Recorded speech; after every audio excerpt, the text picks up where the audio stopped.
Welcome to the PM Talk Show. This is Pat Morris, your host, and we want to thank you for continuing to join us in this very pivotal time of the DSEC case.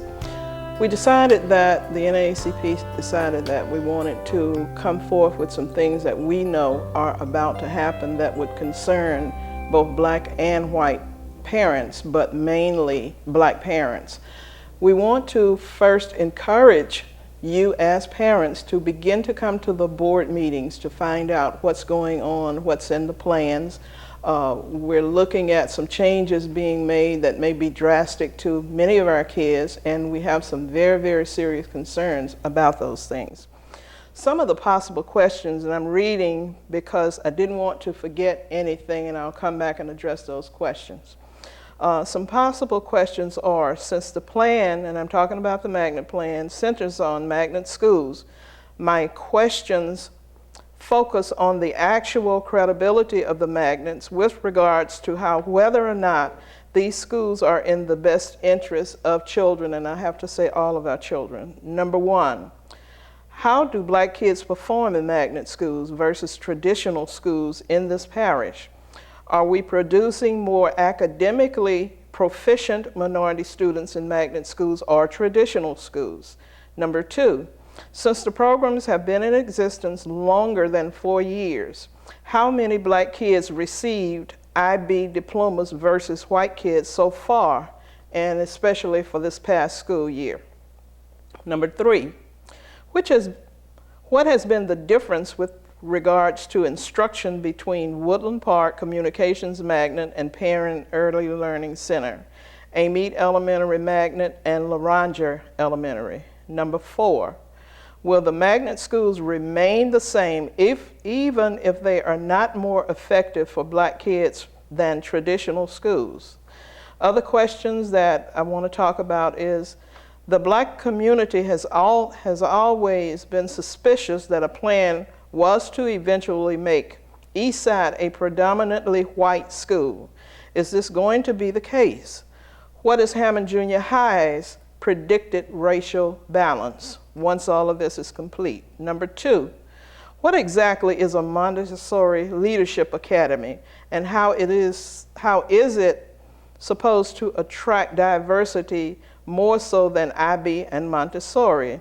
Number three, why is there not an IB school on the north end? Why not Kentwood or Amite High? Number four, why is Roseland going to be the selective, and I use the adjective selective, admissions? And what does this mean?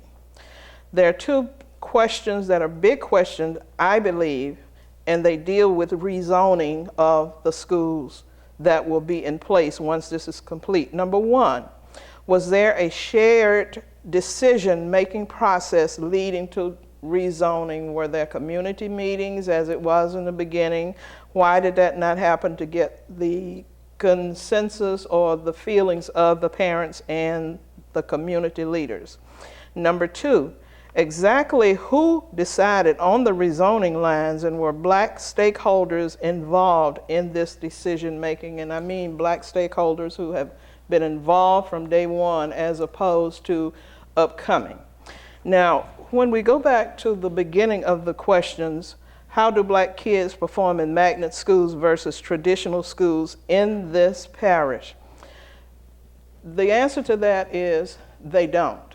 Because in many of our black schools, they don't have the wherewithals or the needs. The majority of our teachers in many of our schools are not certified, which means something is going to be lacking for the children, and we can't afford to have that. When we talk about education being pivotal in this society today, it is very important for this reason.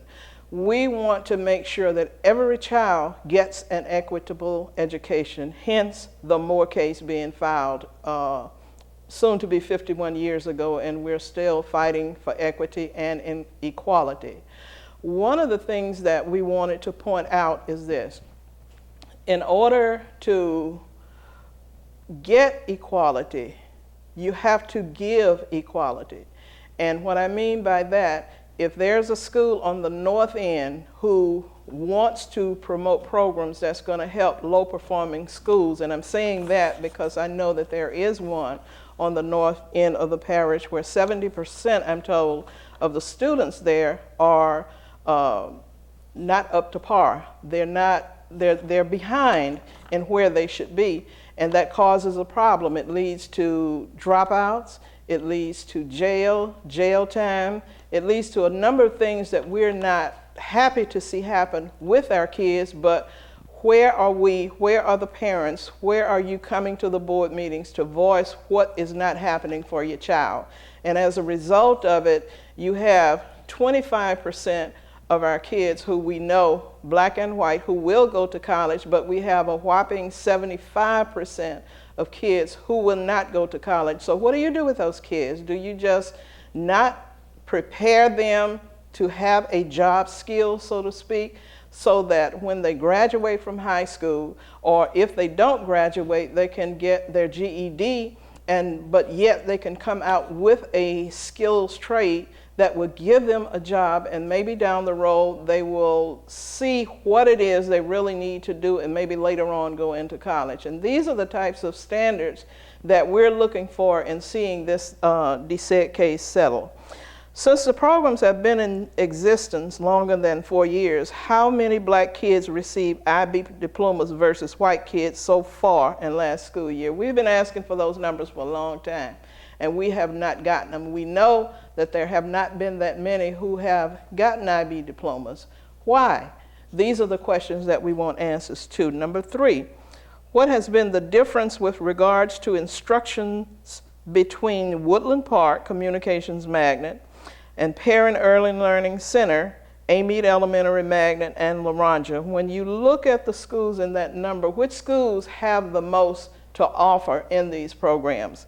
If we look at Amite Elementary, who this year ended up being an F school, and it's named a magnet school, what is the difference between Laranja, who didn't, who has very little to work with, to work from, but yet their teachers, their students made sure that their kids got what they want? And this is not a thing to say they didn't do so at Amite Elementary. We just want to know why it did not happen for them, and you've labeled it a magnet school.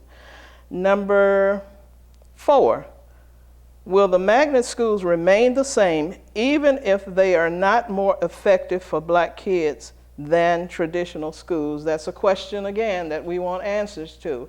Are you going to continue at the same pace that you've done for the past 4 years with grades that are not to us acceptable because you have the name on it? Are you going to do something making sure that every teacher there is certified in their field to do what needs to be done to carry that name, magnet, Montessori, whatever, make sure that they're able to do what they need to do? The black community was always suspicious that a plan was to eventually make Eastside predominantly a white school. Is this going to be the case? What is Hammond Junior High's predicted racial balance? One of the things I want to say is that, yes, the black community and many in the white community were always suspicious that Eastside would be the predominantly white school. I received a motion and an order that I placed on my Facebook page, and in that motion and order it said that the compliance officer and the superintendent visited Hammond Eastside and Hammond Westside, their magnet portion of the schools. Now, when they got there, this is something that we've been filing complaints with plaintiffs' attorneys for some time. We did it when Ms. Guerin and Dr. Hickenbottom were the CCO and DIO. One of the things we wanted to know was, how was this possible? If you have magnet schools in a majority black school, populated school, and when you go to the magnet segment of that and you see over 90% of those kids are white, in DSEG cases, that is a problem. And that is something that we do not support. That is something that needs to be addressed, because kids have to learn from each other. And if the Magnet portion of it is going to show the majority of kids who are there are white, what about the other kids who are qualified to be in that Magnet program, but yet they are not? So there are some issues that we have to discuss, and it has to be decided. And what we're looking at is seeing a lot of this stuff settled in court so that we won't have a repeat of what's going on with, as far as referencing what's going on in our DeSeg case now. Ladies and gentlemen, people are looking at Tangipahoa Parish from across this country. Many are asking why. We're getting phone calls. Why are the people letting this happen? Why is nobody saying anything? But we are saying something, but we're saying it through plaintiff's attorneys so that once it's addressed, it is addressed properly, and we pray that it will never happen again, because kids deserve the best education. Why is Roseland going to be selective admissions, and what does this mean? Selective admissions means, simply stated, that you got to fill an application out and be accepted for that particular school. Now, right now, a majority black school in Roseland has gone from being majority black, the Magnet part of it, to majority white. Why is that? Again, these are questions that we need answers to, and we need you as parents to come out so that we can come together and get things done. Tangipahoa Parish is pivotal to the business area. When you have businesses who look at the same numbers that we look at all the time, because it's set that way with the Department of Education, they see the same flaws that we're seeing. And are they going to bring their kids here, especially if it's an administrative position, and bring their corporate people here? I can tell you now, they are not.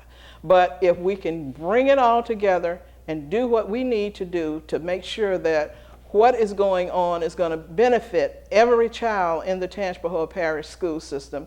If we can get the certified teachers who have left just this year alone in large number to come back, to bring back what needs to be done to make this be the place to be in Louisiana, in the country for that matter, because this case is so old and so much has been happening, I think it would be great for us to be able to do so. Two big rezoning questions. Now, we're going to go through, or the system is offering or saying that they have to rezone different areas to get white kids into black schools and black kids into white schools.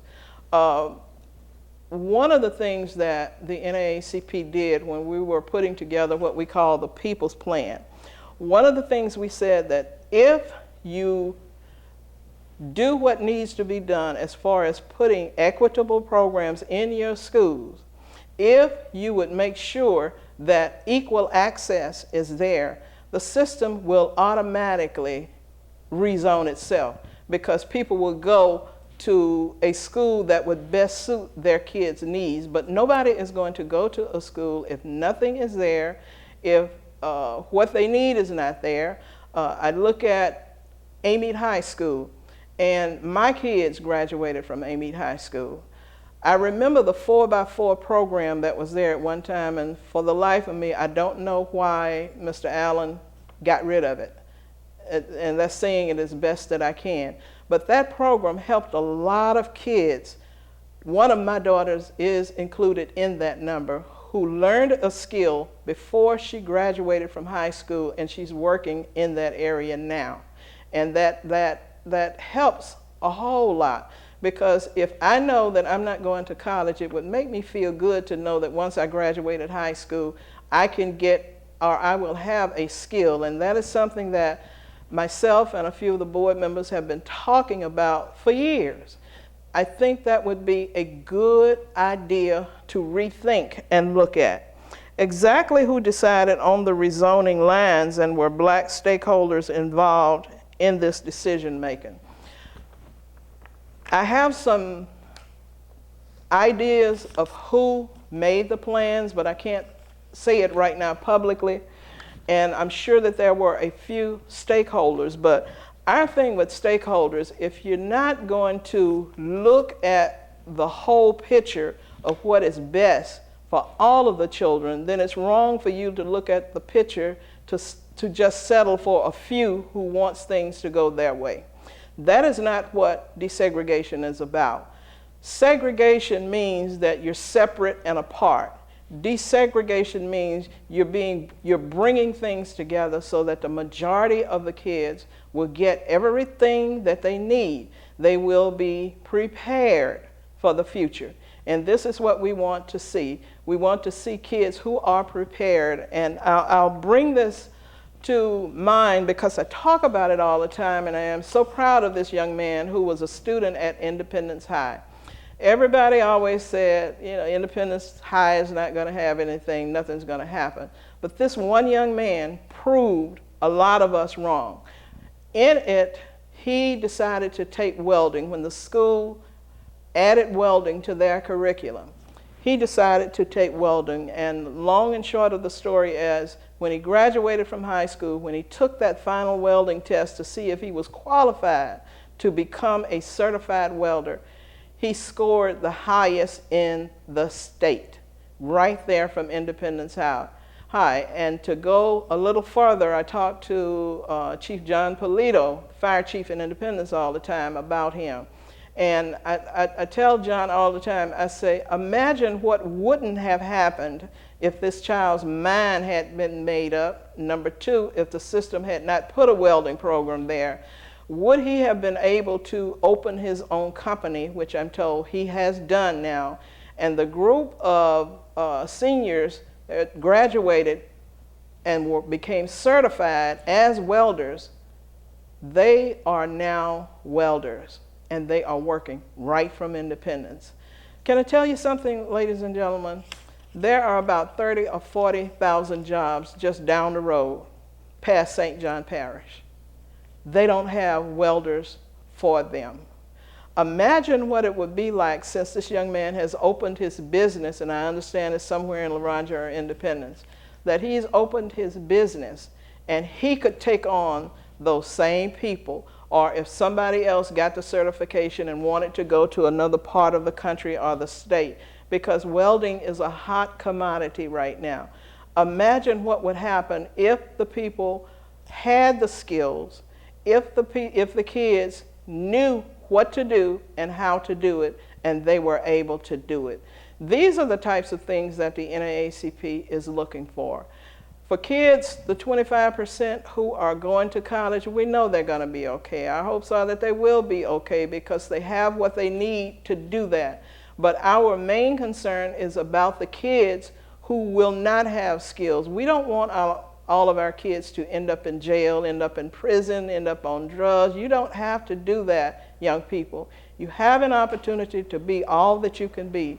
And in doing so, if you would apply what you've learned, apply what you're going to, you will be fine, and you will make Tangipahoa Parish, especially the school system, one of the best places, and people will be in line to get here, to get what they need from an educational perspective. Thank you for listening to me today. This is Pat Marsh, your host. We want to continue to bring you knowledgeable programs where we know that knowledge does matter. Knowledge is powerful. Knowledge will always matter. Thank you. Have a great week, and God bless.